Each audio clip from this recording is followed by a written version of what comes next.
You've been hearing how some big brands are winning through simplicity. But don't get intimidated. You can do this too, no matter the size of your team or your budget.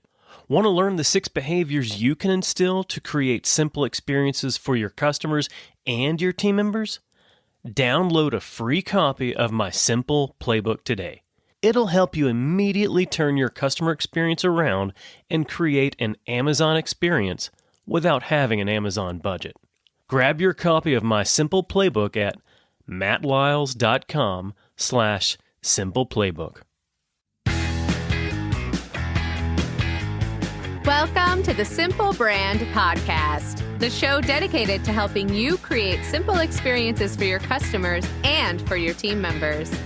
Each week, we're bringing you amazing interviews with business leaders and authors who will teach you how to differentiate your business with the one thing your customers need the most: simplicity.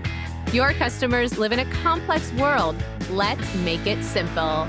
Now, here's your host, Matt Lyles. There are a number of authors and thought leaders today who are teaching some really fascinating lessons, and they're helping a lot of people. If you don't follow them already, you're likely to be familiar with some of the names: Brené Brown, Tim Ferriss, Brendan Burchard, Marie Forleo, Lewis Howes, Amy Porterfield, Michael Hyatt, and so many others. Some are really great at teaching you how to thrive in business. Some are great at teaching you how to thrive in your personal life, and some are great at both. But if you think of all the foundational lessons you're hearing today on how to thrive in leadership, how to thrive in your business, how to thrive in your personal life, those lessons were also taught by Edward Earl Purinton. Only he taught them over 100 years ago, and his published works have remained mysteriously hidden for over 60 to 70 years until Ari Berkowitz unearthed them this past year. Now, Ari is a former rabbi and a current sales professional. To hear his background, it doesn't really sound like there's anything truly remarkable about him. But what is remarkable is that he found a treasure in Purinton's work, and he decided to share that treasure with the world, starting with Purinton's book, The Triumph of the Man Who Acts. Now, I read The Triumph of the Man Who Acts this past December when my friend David Norrie gifted me a copy of the book. Thanks, David. I started reading it that night, and I was hooked. I can't remember the last time I was this excited about a book. I mean, this excited about a non-comic book. In fact, David and I call it the greatest book you've never read.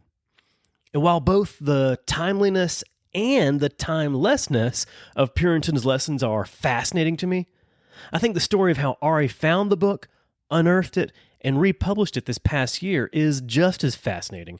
And I can't wait for you to hear all of that. So let's just jump right in. Here's my interview with Ari Berkowitz. Hi, Ari. How are you doing today? I am well, Matt. Thank you for having me on. Oh, thanks for being here. It is great to see you. I've enjoyed getting to know you the past couple of weeks and talking with you. I mean, this is I'm excited about today. This is a fantastic subject, and I cannot wait to dive into this. It's an awesome story about the author, Edward Earl Purinton, an awesome story about his book, and an awesome story about how you found it. We're talking about Edward Earl Purinton and what my friend David Norrie and I like to refer to as the greatest book that you've never read, The Triumph of the Man Who Acts. Just to start off, I think maybe right now, not enough people are familiar or have heard of Edward Earl Purinton. So first, let's start, tell me, what's his background? Like, what's the background of him and this book? Sure. Edward Earl Purinton, or we'll call him Earl, that's what his family referred to him as, was born in Morgantown, West Virginia in 1878. And his father was a psychologist, a professor, a teacher. They ultimately moved to Granville, Ohio for about 10 years, a decade, as his father became the president of Denison University, which still is around today. It's a small liberal arts college in Eastern Ohio. a beautiful little campus. We'll get more into that soon. After he graduated from Denison University in 1899, he was actually very unhealthy in his childhood. He was raised, he inherited a very weak body, and he had about 15 forms of different ailments. The doctors had given up hope. This is what he writes in one of his books, that between depression and digestion issues and lungs, all of his faculties seemed to be struggling. And the doctors basically gave him a bunch of different medications and told him to take it easy, stay in a wheelchair and relax.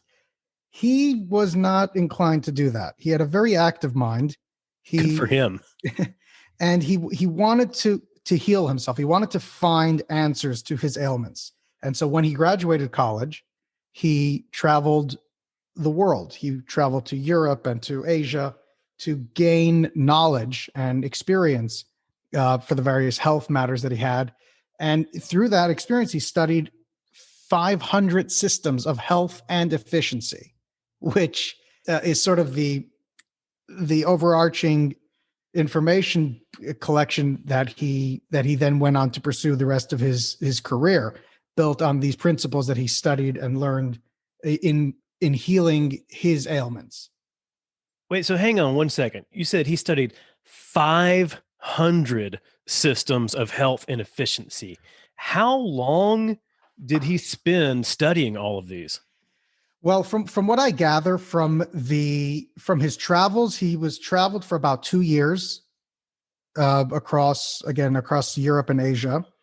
He did come back to the States and then moved to New York City, where he continued to work in the health industry, where he further developed and cultivated his knowledge and experience, putting it into practice as well, and really seeing a big transformation in himself over the next few years, where he went from very weak and very unhealthy to a very healthy and productive individual.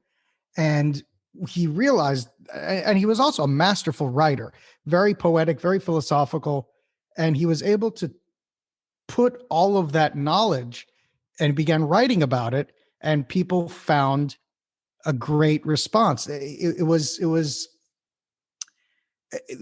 a following that was building around his work, and ultimately he publishes one of his book, Efficient Living, in 1915. That got wide recognition, and it sold very well. And that began his career at the Independent magazine, which was the popular magazine at the time, sort of the frontline news and information. It folded the Harper's Weekly, which was, going back to the Civil War, that was the frontline newspaper. So right. This is sort of the premier weekly publication in the country, in the United States, headquartered in New York City in the Woolworth Building. And he becomes the editor of the magazine, as well as a weekly columnist, writing his philosophies and his ideas on efficiency, on health, on happiness, on balance, on achieving success in life. And his books, The Triumph of the Man Who Acts particularly, is a collection of a lot of these articles, of the best of his articles, and the best of his ideas. It's so again, wildly popular. He had a very large audience, and we can get more into detail about that as far as his audience and other mediums of communication. Let's slow down for a minute to make sure that anyone listening here understands. This was what, 1910s, 1915, 1916, over 100 years ago. And it sounds like he's very similar to a lot of big names today in the personal development and motivational space here. Tony Robbins, Lewis Howes, Jay Shetty, people like that. We think of motivational speakers having not really, been out in the forefront until maybe, the 1950s, 1960s, and he was way, way ahead of that time. So it's fascinating to me. It is remarkable. One of the most popular personal development books was written by Dale Carnegie, How to Win Friends and Influence People. That was published in 1930s, I think 1934 or 1936. Right. So this comes decades after Puritan's work. And what I find about his work is it's not that it's a book on self-improvement, even though it is much deeper. It is deceptively deep in how he gets how he gets you to think about yourself. And he's very philosophical, but very practical. He flows. He has a poetry in the way he describes things, and he gets you to laugh at yourself, but also to take yourself seriously and to consider what is going on inside. It's not just about how can I put a good impression, but how can you make a great self? And he's fairly straightforward in his language too. I mean, he doesn't beat around the bush. No, not at all. He tells it, he says it directly as it is supposed to be without mincing words. He does have a great way of writing and a great way of expressing. But his points are very clear and very direct and very relatable. There are so many times that I personally felt like he was just talking directly to me. And I imagine that's how most people who encounter his work relate to it. It captures you, it draws you in, and it creates an instant bond between reader and writer. So again, 1915, 1916, when you read these lessons, they're really relatable to us today. And he was, 15, 20 years before Dale Carnegie. And a lot of his lessons, we hear today, but we've never heard the name Edward Earl Puritan. It's funny, actually. He was lost. He was lost. I was in my research, and we're going to get to the whole rollout. But the last publishing that I saw of his name in a newspaper, I think, is in Chicago Tribune, 1965. And the quote is, "Forget it. You've never heard of Edward Earl Puritan." He definitely got lost to history. Let me back up and explain how I found him and how this all started. My discovery came about in this way. COVID hits, and it really comes to us, to our side of the woods, in March. Yeah. And that slows everything down, drives everything to a standstill. My regular day job is I'm in sales, and that really dried up. And I needed to keep myself occupied and busy with something else. And I quickly tried my hands at doing a number of different things, but nothing was clicking. Nothing was really working. And it was very stressful for me to suddenly be put into a position where I didn't have proper footing. I wasn't sure what I'm doing, what's going to happen. There was a lot of anxiety, a lot of angst about the future. And ultimately, this led me into a pretty dark depression. I was locked in bed for weeks. I didn't eat for a full week while I was in bed. It was quite painful. I was ruminating, just heavy depression settled in. And in talking to a therapist, he advised that I write because I explained that was helpful for me in sort of expression and relief. And so he advised me that I write a letter to myself. And in that letter, I wrote, "You are a lion, Ari. Feed yourself triumph," sort of as a motivational mantra. The name Ari is Hebrew for lion. Oh, I love that. And so that always rang with me in terms of personality. I can identify as a lion. And I wrote "Feed yourself triumph," and I liked the way that line sounded. It sounded good. It sounded powerful. And it did move me. It inspired me. And I wanted to see further inspiration. So I Googled that phrase, "Feed yourself triumph." And 5 entries down, I see an excerpt from an old book, 1916, Googled books, a link. So I click into it, and I'm reading through this old book, and it's hitting me in the face. It's so poignant. It is so relevant. And I was 40 pages in before I realized what was going on. I quickly printed out the whole book, 4 pages per sheet, and I jumped out of it. Like I was so consumed by it because of the message of how much it was speaking to me. And I devoured it in one sitting. I just went through it completely, and I was shocked. How could I have never heard of such a book? Who's this author? What is going on here? This is deep. This is powerful. This is heavy stuff. I was blown away. Was it the full message, or was there one thing in particular that made you spring out of bed? That's a great question. Overall, it was the entire substance, the entire body of his work was just, it spoke to me on many levels. Philosophically, it rang so much of the lessons that I had studied and taught as a rabbi. It just sounded true from everything. And the one line that I saw that really spoke to me is where he writes, "When you lie in bed a few weeks, you can hardly walk. To walk right, you must walk every day. So to think right, you must think every day and towards a given point, just as you walk." I found that speaking to me directly. Yes. Like I'm trapped in bed. I'm lying down. I'm lost in thought. I'm miserable. I'm flying everywhere. Focus, concentration, effort. Oh my goodness. All of these ideas these are universal concepts. And it was the right message at the right time. And I was hooked, and I still couldn't get over how I never heard of this guy.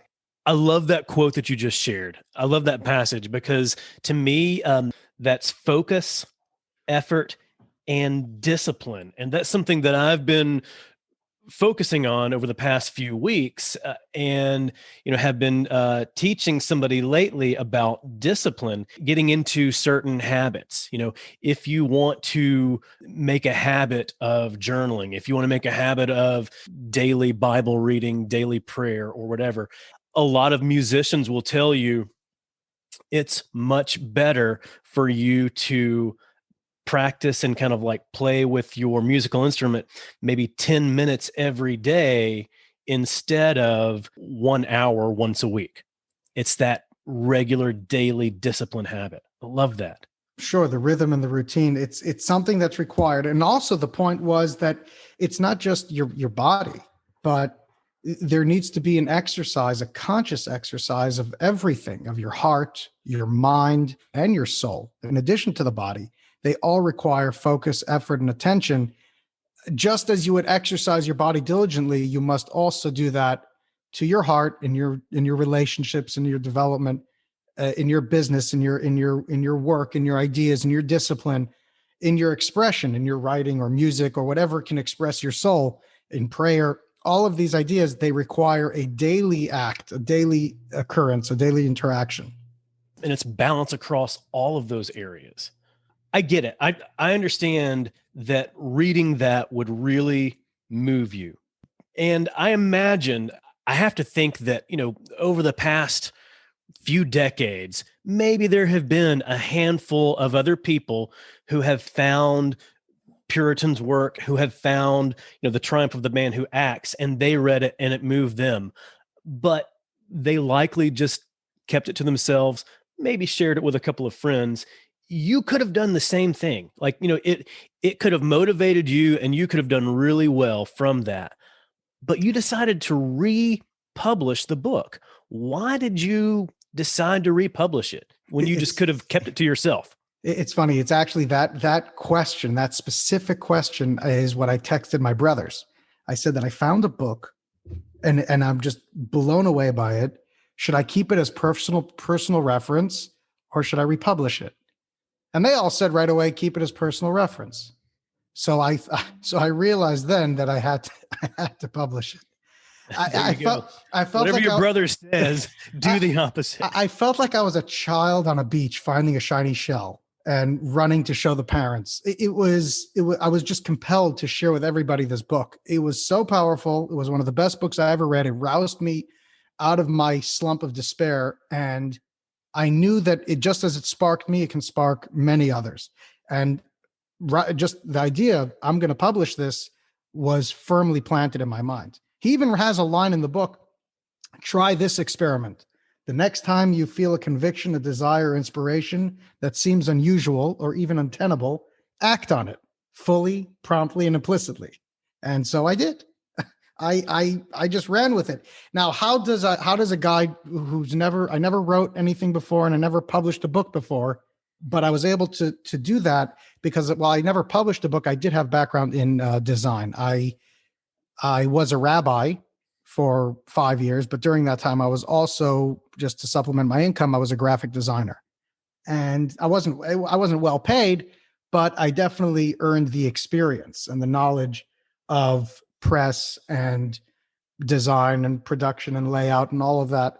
So it was work that I was very familiar with in terms of what needed to get done. There were a couple of things that I wasn't sure about, so I was easily able to figure out the pieces that I needed, and I went to work. I found the book in May, the second week of May, and I immediately, like 2 weeks later, was already knee deep in the project. I had hired an editor right away to work with me on my introduction and forward, as well as to restructure the book itself.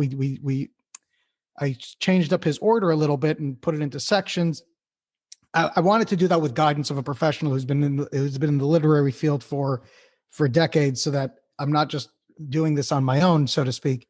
Right. But I have proper guidance, and I found that was very important. Whenever you're going in a new venture, it's always good to have a coach or an advisor to walk you through the process so that you can get to the fullest experience.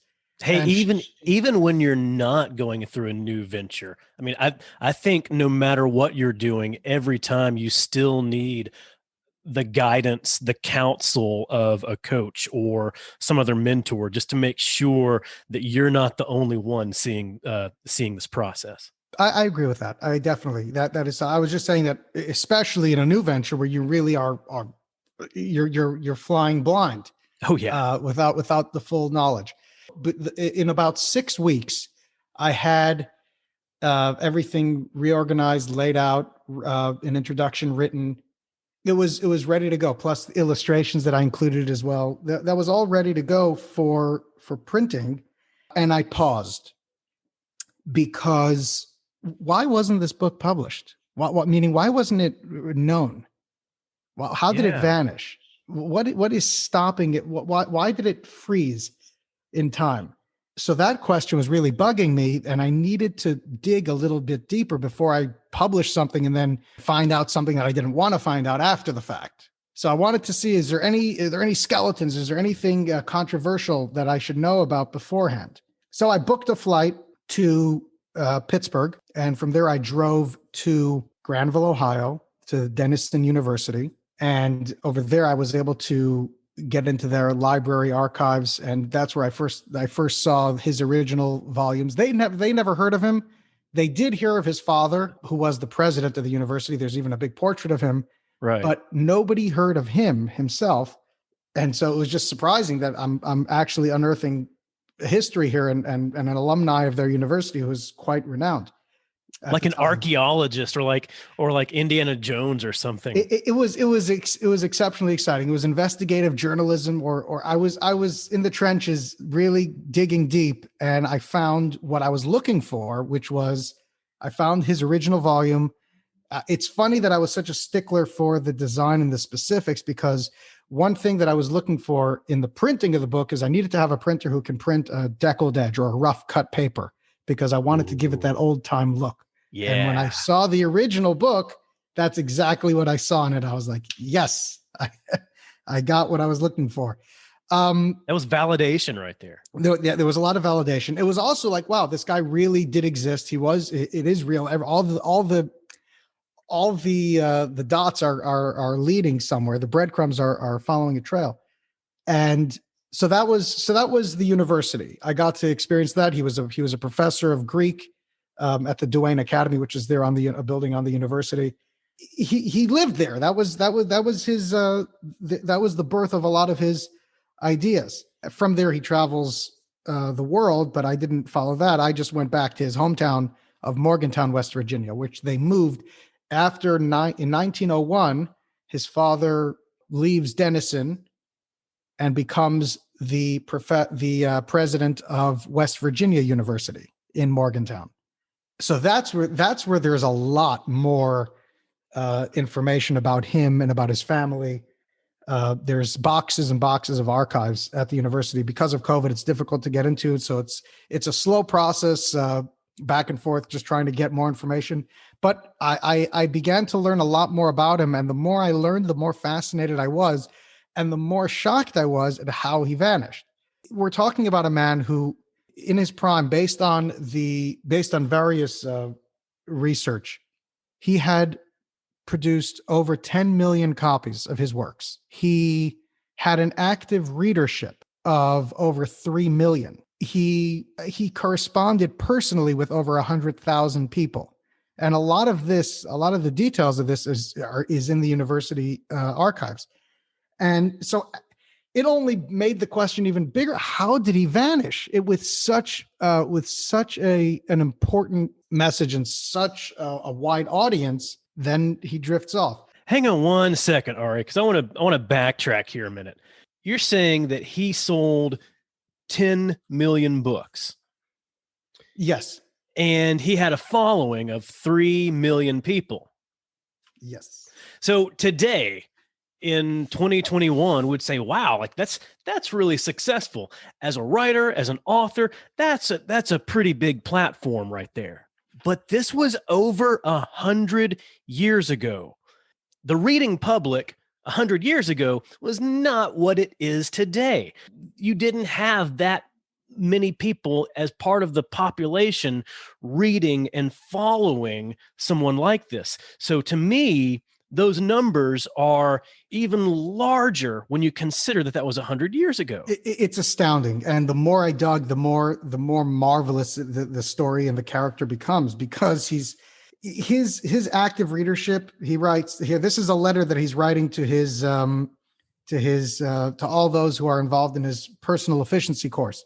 Dear friend, for years, my readers and clients throughout America, and there are now 3 million of them, have been asking me how to learn efficiency, learn it easily, quickly, and well. Now I can answer. He continued to correspond with many of these people, even once the magazine that he was the editor of. By the way, his works were also translated in about 20 languages. I haven't been able to find any of the old ones yet, but one thing that I did find in my search is that about 10 years ago, an Italian fellow found Purinton's work and was so moved by it that he felt compelled to translate it into Italian. So when I saw that, I was like, wow, you know what? This is a great proof of concept. This is a great idea. And I think that the audience is there. There was a lot of great validation all throughout the process. Things just seemed to come together cohesively, simply. If I was looking for something, if I needed to find something, I found it.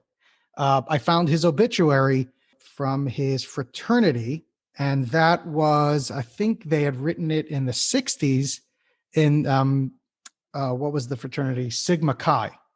Sigma Chi? Sigma Chi. He was Sigma Chi. And that's where they write about his his success and the volumes. But ultimately what happens to him, the independent magazine gets sold in 1924. And it moves to Boston. It ultimately goes out of business. But because of World War I, which occurs, and America gets really involved in 1918, he did sign up for the draft, even though he didn't actually go to war. But with all that chaos, his sister's husband had passed away. She was widowed. She moved back in with her parents. So he too moved back to Morgantown, West Virginia, to live with the family. Very close-knit family. It's actually, and Morgantown is the kind of place that somebody said to me recently, everybody comes back home to Morgantown. Even if you leave, you always end up there. It's a perfectly balanced community. And so even 100 years ago, there were boomerang kids. Absolutely. But his health, again, sometimes we are not the full stewards of our existence, and God ultimately is in charge. And that as much as we strive to work on ourselves, ultimately there are forces that are beyond our control. And a lot of his ailments returned, particularly his weak lungs, And also his depressions, melancholies came back pretty strong. What he did, and I'm seeing this in letters between him and his father, he had spent time at different hospitals and trying to regain his health, but he did maintain an active correspondence with people. He just became more reserved and more insulated. He never married, and that is ultimately why he kind of disappeared into the annals of history, leaving a big legacy behind, but nobody to carry it forward. Like leaving a hidden legacy. Absolutely, a hidden legacy. So much so that in the course of my research, when I finally had everything completed and ready to move forward, especially after my visit to Morgantown, where I had pictures of all the various of the family homes and their grave sites and all the facts of piecing this all together, I reached out to the closest living relative of his that I was able to find. And it was a great niece of his from who lives in Rhode Island. And I reached out to her. It was a cold email. Hi, Betsy. I've been doing research in your family, the crazy story, how I found this book. And I sent some photos. If you can please get in touch, I'd like to talk to you about them. She said, typically I would not answer a stranger out of the blue, but this is very compelling. And we scheduled a time. We started talking, and she couldn't believe what I had found. She says, in our family, he was just a name and a date on the family tree. We really didn't know much about him. We knew that he was sort of a philosophical poet, but nothing else. Didn't know that he had a following of 3 million people. Didn't know. But her grandfather, his brother, moved to Washington, and that's where her family continues, and didn't really spend much time with him. So again, his legacy remains buried until I unearthed it. Now here's a very interesting kicker. Remember that I mentioned to you that I had hired an editor. I called her up and I just told her the excitement that I found his great niece, Betsy from Rhode Island, and how exciting it is and wonderful. And the editor writes back, Betsy Purinton, my goodness, I was at Brown with her. The coincidence that continued throughout this process, like I said, it was remarkable how these tiny layers of links just came together. Almost like a divine hand kind of guiding the process here. It definitely felt that way. It felt very real. It felt like it was the right thing, that I was on the right course. Again, it was very energizing for me. And the fact that I was able to produce something that actually I'm very proud of the work that I produced. I think it does credit to his work and bringing it back, so to speak. Just the whole story alone of his story and then your story of finding this and reproducing this out in the world, that alone is fascinating. But what I really want to dig into now is his actual lessons, because as I was reading the book, I kept thinking, okay, this was written over 100 years ago, and these lessons are spot on. They are relatable today in 2021. Now, I'm glad that you kept the language in there intact, because I love reading the language that was written at that time. And I think I apply the 80-20 rule to this, where 80% of the language and the lessons in there is really relatable. Maybe 10 to 20%, is just kind of interesting and humorous to hear the language of that time. It's like, yeah, okay, this is me. Oh, well, I don't normally engage in fisticuffs at the gymnasium, so no, that's not me. But it is so fascinating how timeless these lessons are. So I want to dig into those now. And one of the things we talked about was, you talked about efficiency and efficiency of service. So how did Puritan talk about keeping balance among those life areas? He equates health and efficiency. They're sort of interchangeable, meaning to say that a healthy person is an efficient person. An efficient person is a healthy person. Efficient means that you're optimized. So it's not just that your body is optimized to process and to function properly, but also your mind, your heart, your soul. All of your elements are optimized in a way that is the maximum efficient for you. For example, in the work that you're doing, are you An efficient type of work is where you are situated in the best position for all of your natural qualities to shine, as well as you're in a place where you can develop and grow in that, as opposed to just stagnating. He talks about, when he talks about efficiency of service specifically, he actually has a very important line where he talks about, to maintain balance. Let's say you're running a business. An efficient business is one focused on themselves, their customers, their clients, their product and service. What is the key focus? And it really requires all the above. And when it means that you have to focus on yourself as much as you focus on your client, that you need to make sure that you are being paid every penny that your time is worth, and that you're also giving your client to the maximum of your ability. And it's also important to treat your employees as extensions of yourself, that every aspect of them reflects you. And so if you're going to mistreat an employee, well, it's worse to mistreat an employee than a client, because the client goes, but the employee stays to continue spreading the seeds of he has an interesting quote.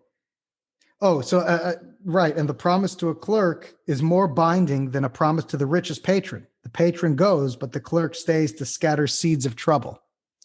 That is amazing to hear, because we hear that today thinking that that's new language, thinking that we've come through a handful of decades of saying that the customer is always right. You've got to hustle, and and not giving enough focus on your own team members and your own employees as well. But it sounds like he's saying that to keep everything fully balanced, you've got to treat yourself well. You've got to treat your employees well and provide them with the experience that they need to be productive and optimized and efficient. And I think you alluded to this earlier, give as much as you can to your customers. And to me, that speaks about serving people. That's all about serving people, serving your employees, serving your customers, and serving yourself. Yes, absolutely. And on all of these levels, there's a fine theme of balance throughout the whole book, that if you do too much and you become sort of this altruistic, incredible person, then you become a doormat and you end up burning out and losing your momentum or desire to continue. But if for every effort that you put in, you get rewarded as well, just as you're rewarding the other. And it even helps you to give somebody else more, because you're also being rewarded. There's no limits. You're not suddenly afraid, well, I can't, instead of becoming this business where everybody's trying to cut the other person down. It's more, there's more liberty and freedom when you know that everybody's going to benefit from this. And that is something that a lot of people are talking about today, or starting to, is an abundance mindset. So not talking Sure. about how big my slice of the pie is compared to somebody else, but recognizing that you can grow the pie if you want to. We can just have a bigger pie. And the happier you are in providing the service because you're getting a good reward, the happier you are to give somebody else as well. As long as you know that, most people are afraid that, like, for example, when I used to do design, the compensation was very poor. I've seen it. And it's like, you know what? I would spend days working on a project, and the results were parse. So it does create a burnout. However, the silver lining is I did develop the skills, and that stays with you forever. So whatever work it is you're doing, you are developing something that you get to keep forever, that you can then put into practice somewhere else. So it's not just about whatever you're doing and doing what you know best, but it's also developing your skills and increasing that. And he talks about that a lot in the book as well. Develop and train yourself to do things better, to do more things, your ability to learn more skills and more abilities, starting with what you naturally can do and growing from there. Love that. Always growing. And I also like how he talked about, if you're not growing, then you're decaying, then you're already dying. Yes, he talks well, and this is where we can branch into his whole discussion of happiness. What is happiness? What is joy? What is optimism?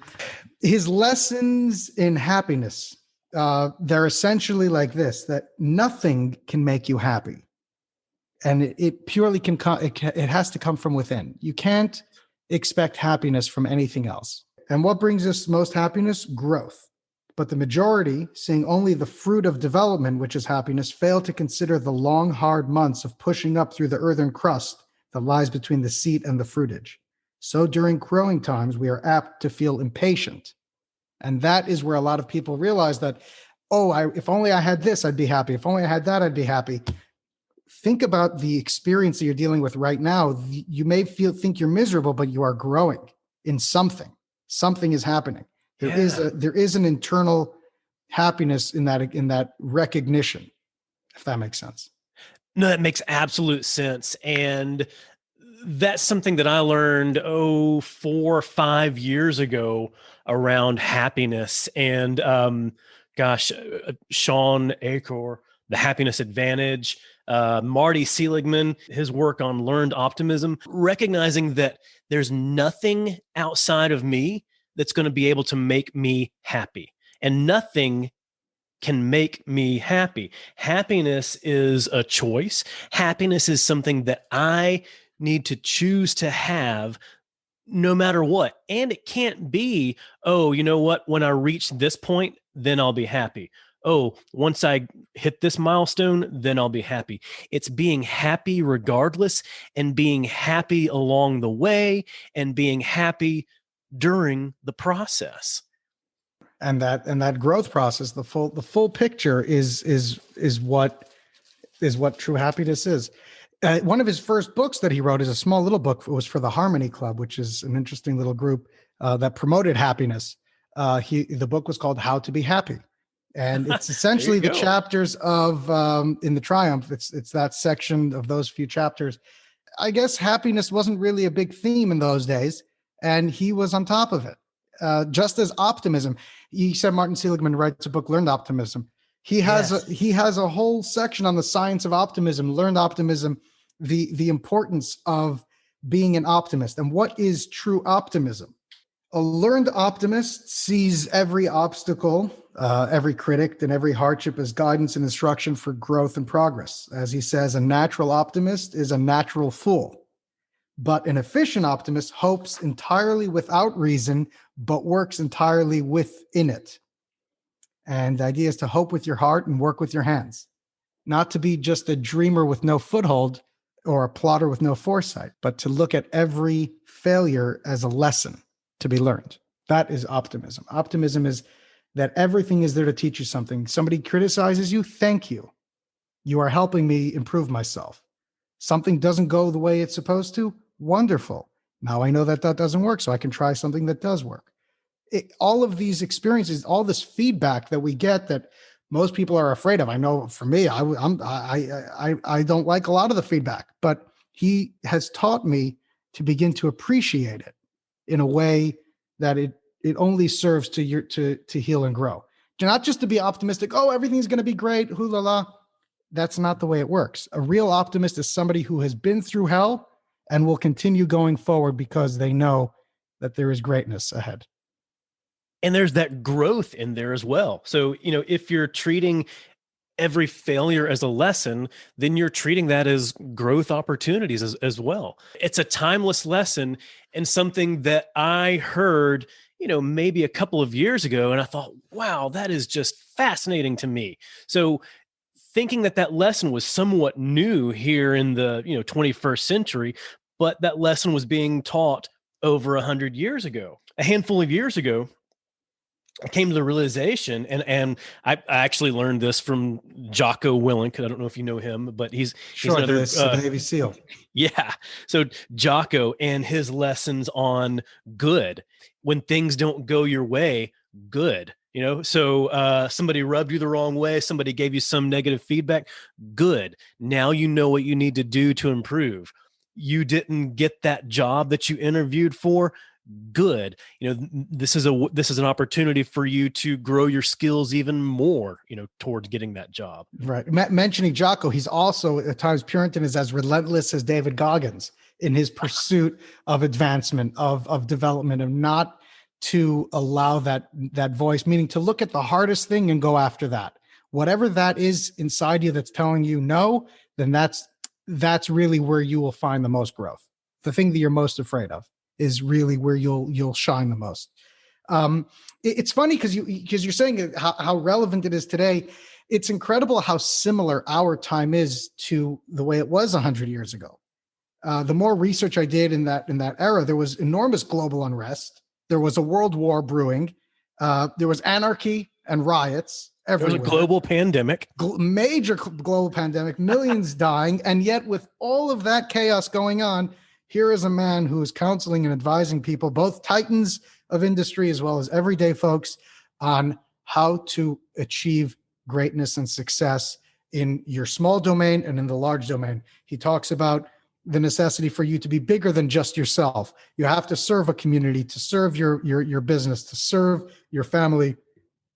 And these are all duties that for a man to be for a man or a woman, again, obviously he was talking in a time when this is before women were in the workplace, but his messages are for everybody, that it's incumbent on one to fully embrace opportunity and not to give up and not to say, oh, that's too hard, but go for it. Go for it. It just continues to blow my mind, how much these lessons are still relevant today and how much they still stand the test of time. You've read all of his stuff, even beyond, just this book. Are there any lessons either here in the book or any other lessons that he has that you feel maybe don't stand the test of time?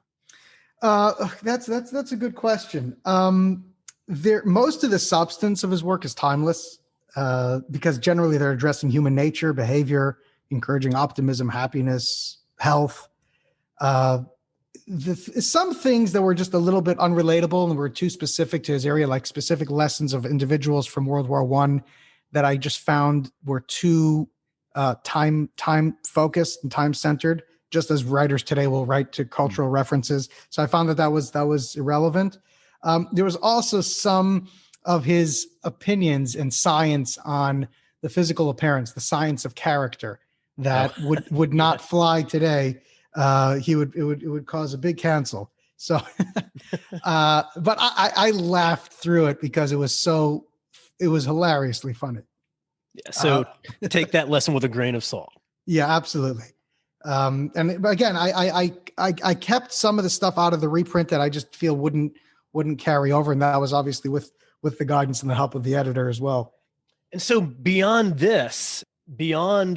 the triumph of the man who acts, he has other books, and it sounds like you have plans to publish his other works. Tell me about your plans. All right. So I didn't just publish a book. I kind of launched a publishing company called Triumph Book Press. And the intention right now, the focus is to start with the Puritan collection, to remaster and republish a number of his works. I have about 6 projects on the table right now, 2 that are actually going to get done this year.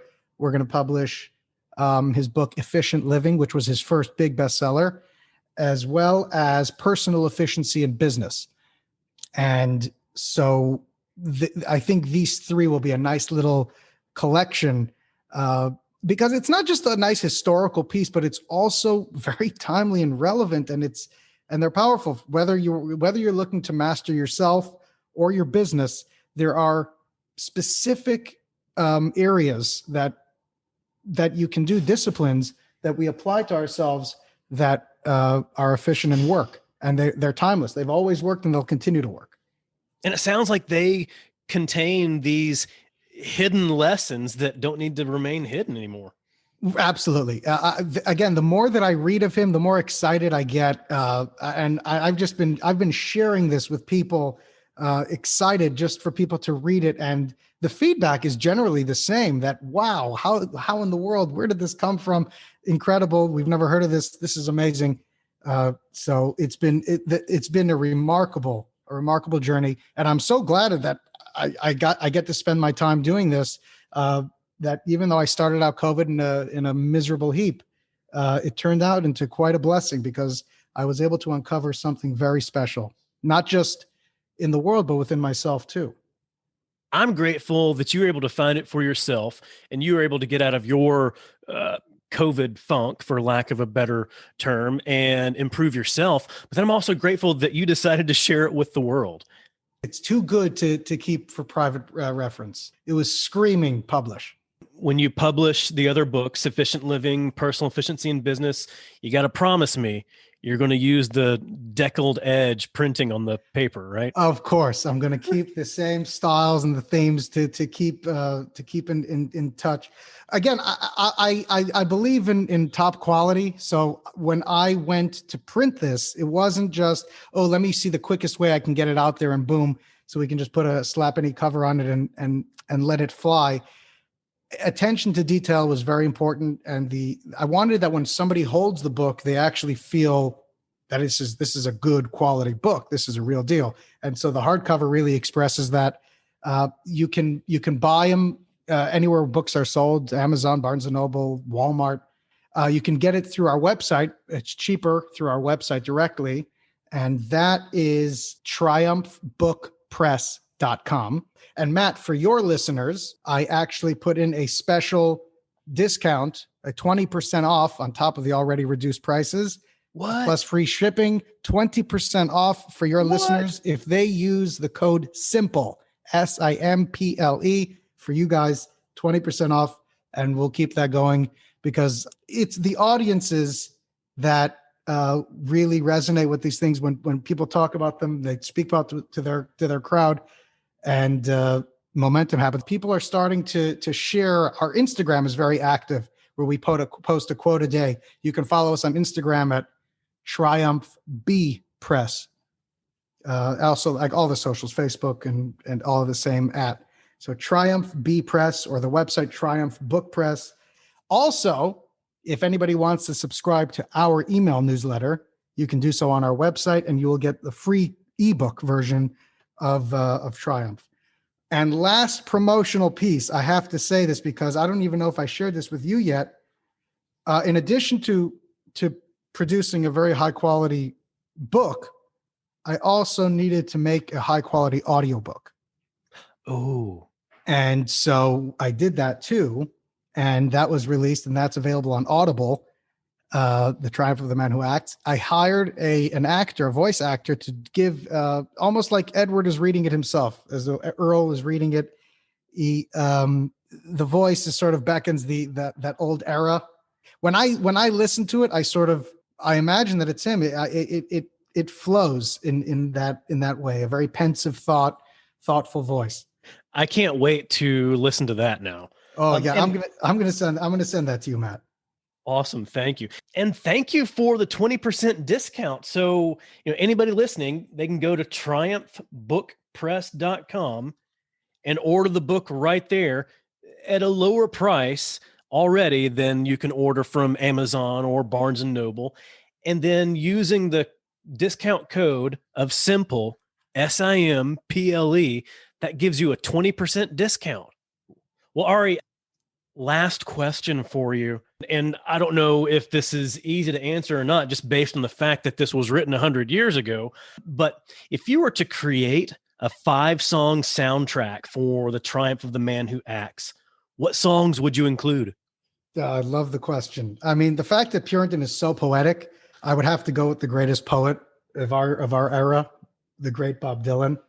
Oh, and I would build a full list of Bob Dylan from I Contain Multitudes, because he has in there the line. I was listening to this on my way I first heard the song on my way to West Virginia. And I just heard the line, I go right to the edge, I go right to the end, I go right where all things lost are made good again. And I thought, wow, that's quite fitting. Also, the times there are changing, because the times are always a changing. That's the only thing that never changes, is that the times are always a changing. That was the answer, my friend, is blowing in the wind. Yeah. forever young. May your hands always be busy. May your feet always be swift. May you have a strong foundation when the winds of change shift. Maggie's Farm, an expression of self and of self-identity. Well, I try my best to be just like I am, but everybody wants me to be just like them. All of that, I think Bob Dylan captures poetically, musically, a lot of these ideas. And it was what played around in my background the whole time I was working on it. Oh, nice. So that literally was your soundtrack for when you were working on this. Yeah, Bob Dylan's always my soundtrack. Well, the cool thing about Bob Dylan is that anybody can sing Bob Dylan and it'll still sound good. Pretty much. Yeah. Sometimes even better when you sing it yourself. There you go. Ari, thank you so much. This has been a fantastic visit. I love the story of Puritan. I love your story of how you discovered and how you published this. And I love the lessons here. This is great. Ari, thanks so much. Awesome, Matt. Thank you. And I look forward to being back when we release the next books. Yes. I hope you enjoyed my discussion about Edward Earl Puritan with Ari Berkowitz. I cannot recommend The Triumph of the Man Who Acts enough. So go check it out at triumphbookpress.com. And you can get free shipping and 20% off when you use the discount code SIMPLE, SIMPLE. And if this book isn't for you, I can guarantee that you have someone in your life who will benefit from it. And if you're enjoying the Simple Brand podcast, go ahead and hit that subscribe button. It'll make it a lot simpler for you to get future episodes like the next one featuring Nick Westergaard. Nick's one of the top marketing keynote speakers and influencers. He's the host of the On Brand podcast, and he's the author of Brand Now, How to Stand Out in a Crowded, Distracted World. Nick and I discuss how any business, large or small, can create a brand experience that's simple and transparent and can stand out at every customer interaction. So go ahead and subscribe and you'll automatically get Nick's episode as soon as it's live. Until then, keep it simple. Thanks for joining us for this episode of the Simple Brand Podcast. Want to make your listening experience simple and automatically receive each new episode? Visit our website, simplebrandpodcast.com, where you can subscribe to the show in iTunes, Spotify, Stitcher, or wherever you listen. If you're finding value from the Simple Brand Podcast, leave us a rating or review. That helps us get the show to the ears of the people who need it most. Be sure to catch Matt right here next week. Same Matt time, same Matt channel. Until then, keep it simple.